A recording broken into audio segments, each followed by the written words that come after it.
Ladies and gentlemen, my name's Paul, hopefully you're having an amazing day. In this video I want to talk to you guys a little bit about the RTX 40 refresh and give you some updates, not only why it's happening, but also just give you some additional context on the whole situation and some updates to the specifications. So let's start things out from the very beginning. We all know, of course, that the RTX 40 lineup is pretty much, complete apart from a few cards that you could argue is missing. For example, the 4090 Ti hasn't been released and some of the lower end RTX 40 GPUs as well. And we were initially hearing that there may be an RTX 40 refresh happening quite some time ago, so it was actually prior to the launch of RDNA 3. If you recall, the RTX 40 lineup, launched, and then of course we were still at the time waiting for the 7900 XT and XTX. And at the time there were a lot of questions regarding the performance of those cards, and I was hearing that basically speaking, Nvidia kind of were hedging their bets, and if those cards were very performant with excellent, price to performance ratios, they would probably release some type of refresh to basically just keep on top. One thing you can say about Jensen is he is very competitive, and he would basically do anything possible to retain the highest performance tier cards available, because obviously while cards like, for example, the RTX 3060 or 4070 or whatever typically sell in higher volume, it's really cards like the RTX 2080 Ti or the 4090 or whatever that get a lot of the limelight. In other words, it's the Halo products. Anyway, so now, of course, things are changing a little bit. And I've spoken to a couple of AIBs, and basically speaking, all of them have said essentially the same thing. Now, some of this information is a couple of weeks old in some cases, but largely they're all saying pretty much the same. And that is that they know a Super Series is being considered by Nvidia. However, as of the information I've heard, and it seems from other people online as well, saying the same kind of thing, they haven't been briefed with exact specifications, and the specs are still somewhat in flux. Now, I have released a set of specs about a week, maybe a week and a half ago. I can't remember because I was basically nursing the flu. So yeah, that's why I haven't been uploading too much. Sorry about that. But Copper Knight 7 on Twitter has recently released some specifications. Now, they do give the a bit of a disclaimer that those specifications also may change. And I'm going to tell you guys, I think that the specifications are roughly kind of in the ballpark, because if you look at what Copper Knight is stating and you compare it to my specifications, it's not like there's a huge difference. But what I'm saying essentially is that there may be some changes, like a few SMs here or a few SMs there shaved, basically, depending, obviously, on the product here. With those disclaimers out of the way, let's stop, let's stop the BS and look at the specs. So the 4080 Super gets 10,240 FP32 units, or CUDA cores if you prefer. Then, of course, you've got 8448 for the 4070 Ti Super. That's brilliant naming. And then the 4070 Super goes all the way down to 7168. And you can also see on screen a comparison versus videocards.com with the other cards, because they did a nice little chart there. Now, what I will also add to this is one of the earliest pieces of information that I was hearing is that the names hadn't been decided yet. I was hearing like Ti as well as Super, so it's kind of funny how they're just adding them both together.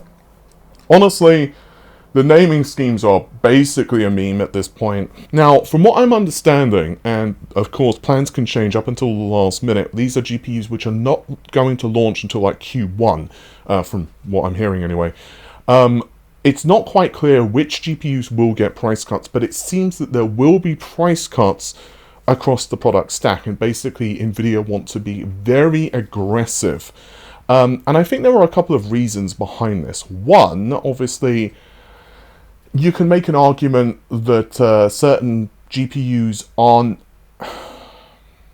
as performant as what they should be for the price.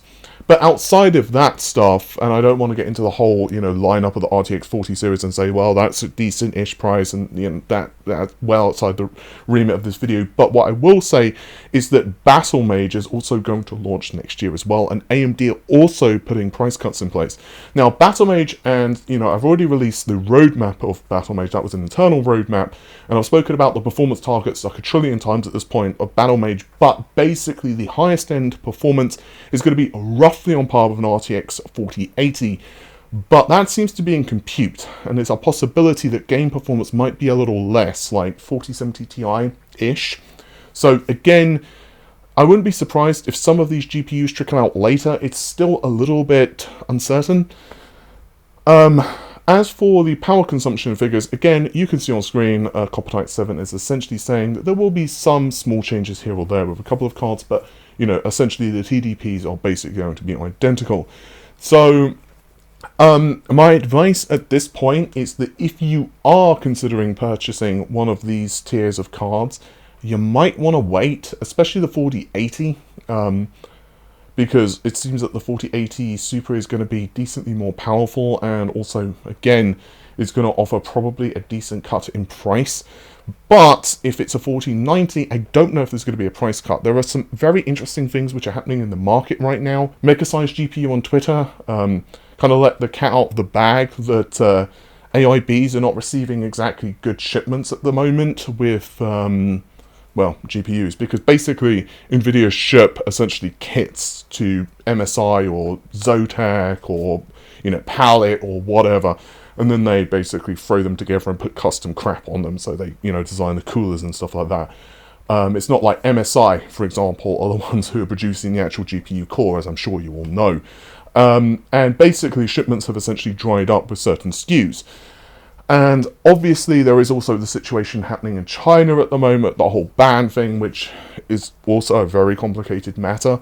Now, I was actually told the same thing as Megasize GPU, but again, I've just been absolutely wrecked, so I just wasn't able to put out a video. Sorry, it was just, yeah, I was just pretty much, like, dying.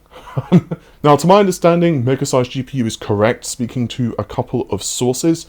And again, I was sick, so I couldn't really report on it, but, you know, since we're covering these updated specifications and power consumption figures, I may as well just throw it in here. So, yeah, it's going to be an interesting decision that some of you guys have to make, especially given things like Black Friday is coming up. You know, you can also make a very good argument, of course, that, you know, if you do get a really good deal, you might not be spending that much more money anyway. Obviously, the thing about, you know, PC gaming, as everyone knows, there's always going to be something new on the horizon. And Blackwell, from what it seems anyway, isn't going to launch until like 2025 anyway. So, yeah, even if you do wait for the Super Series, you've got like 12 months minimum. Let's be honest, it's probably going to be way more than that. It's probably going to be more like, you know, 5-6 quarters before Blackwell releases. So, no matter what you do, you've got a long time for RTX 50. As for the 4090 Ti, because I keep being asked about this, haven't heard anything more. I just know that allegedly it's going to come, but I don't think Nvidia are in a rush, to be honest with you. So, anyway, hopefully you've enjoyed the video. I'll see you soon. Have an amazing day. Bye for now.